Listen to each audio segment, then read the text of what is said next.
Truth and trust are such a crucial part of our life and our relationships and our schools. But it's hard to know what is truth. Sometimes we have to remember that half-truths aren't the whole truth. Discerning truth, let's explore that together. Welcome to the Educators Among Us podcast, where we share motivational messages and inspiring stories for and about educators. Your host, Scott Barron, is author of the critically acclaimed book, Love 'Em and Lead 'Em, and provides powerful insights and wisdom for those who heed the call to teach, coach, lead, and serve at all levels of education. This is Scott Barron, and I'm honored to be your host for the Educators Among Us podcast. This is a different kind of program because it is designed for those who serve in all roles of education, regardless of the type of campus or the role that you play. Educators make such a huge difference. And it's not just teachers who are educators. It's also everybody involved in school work, in education, from the boardroom all the way down to working in different offices and even in support roles.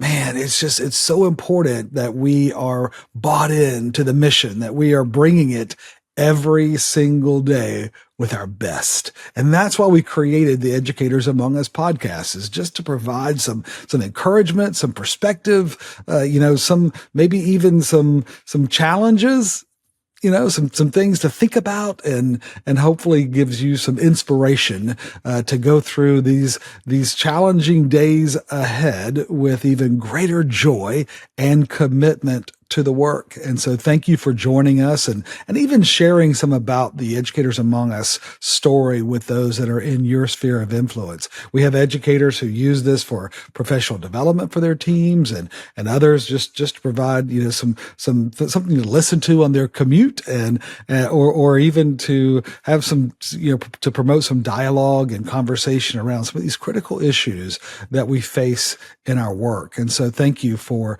being a part of this community and sharing this story as well. What is true?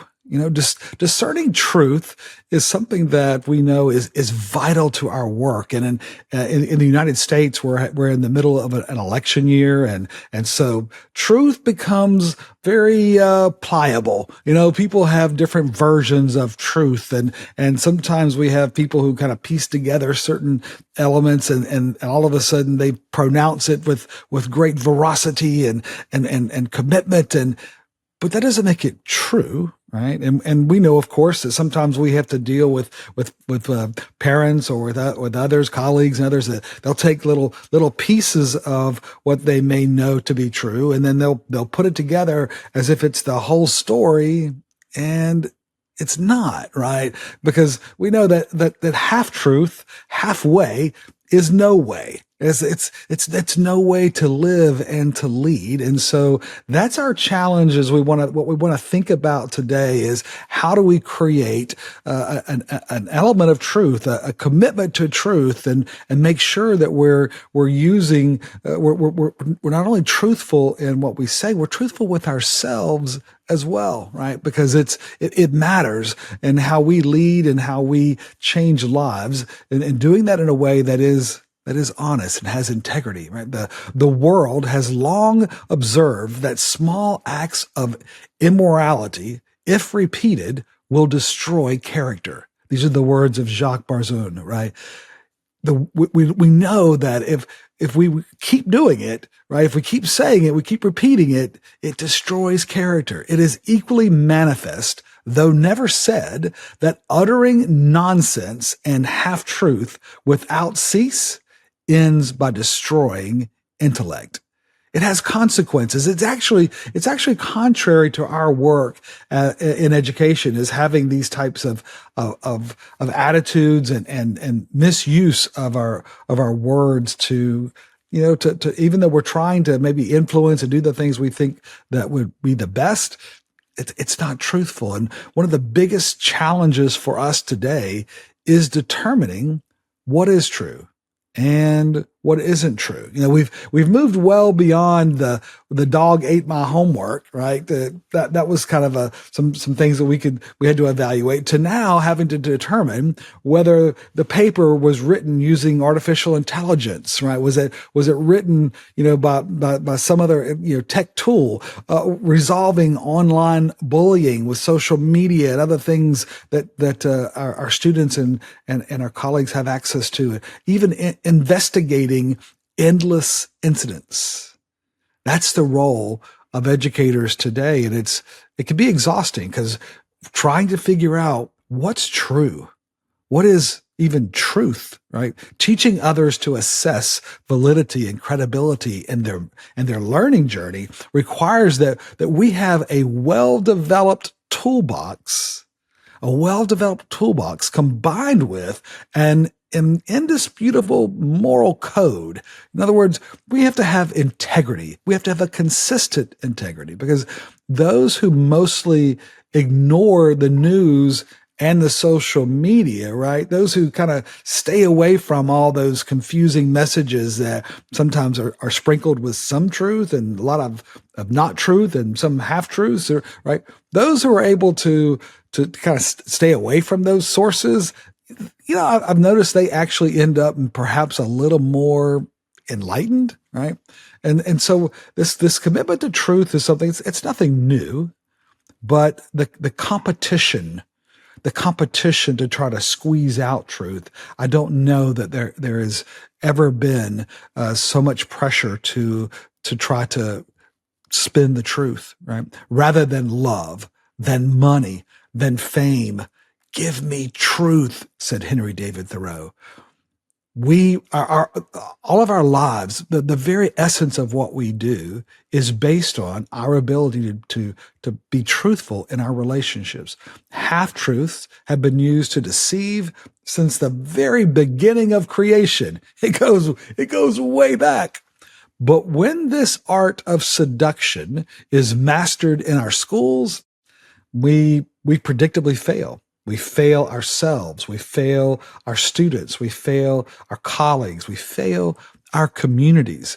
These are crucial elements. Selfish ambition, empowered by contrived rights, enables behavior that is wholly wrong and thoroughly damaging.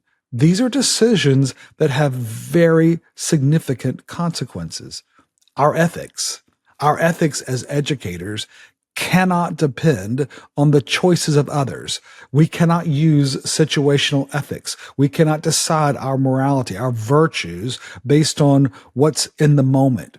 We have to know what is truth and how do we exhibit that truth day in and day out, regardless of the consequences. It's so easy. It's so easy to assume the worst of intentions and decisions in others, right? And unfortunately, that happens to a lot of us.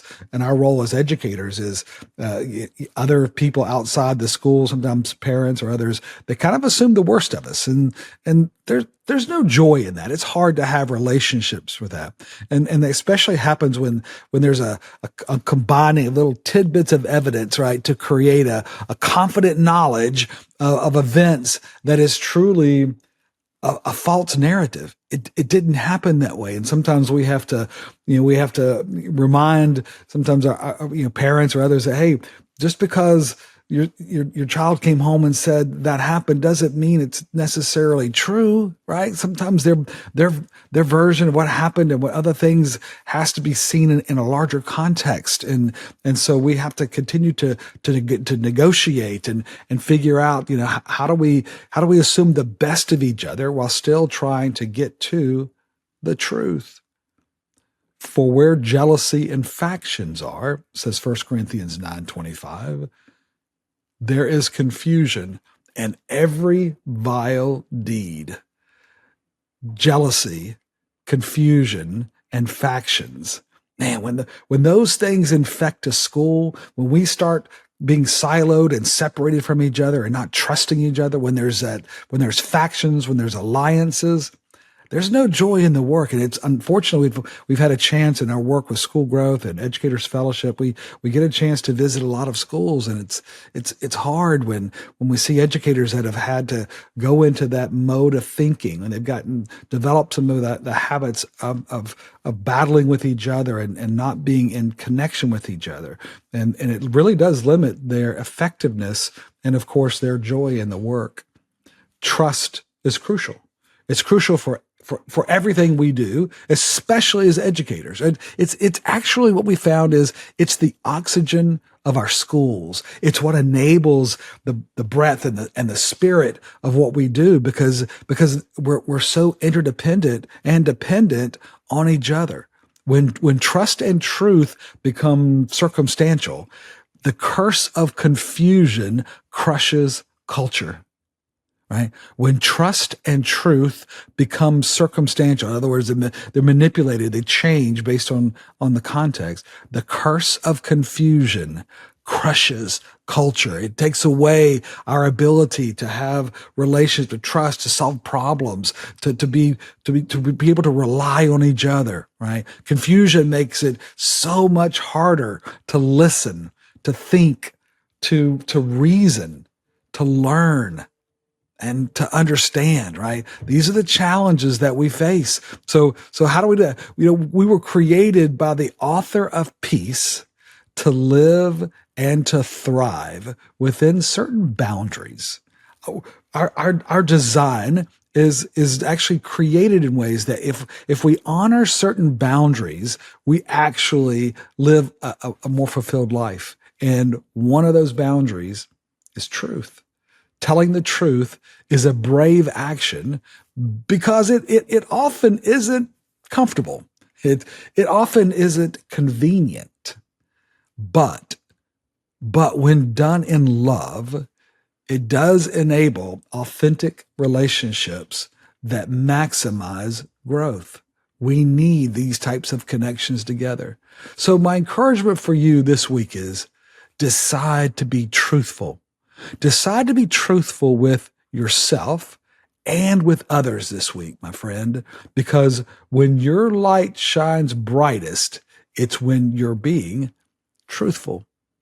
Hey, thank you for your commitment to the work of being an educator and all the things that come with it. It's a challenge, right? There's all kinds of things that come up during the school year, a lot of conflict, a lot of confusion, but when we stay true, when we're able to navigate that with and remaining true to who we know we are, true to our faith, true to our values, that's when we have the greatest impact. So thank you again for your commitment to that work, for being able to persevere through those challenges and still, even through it all, finding that joy in the work, that ability to love people.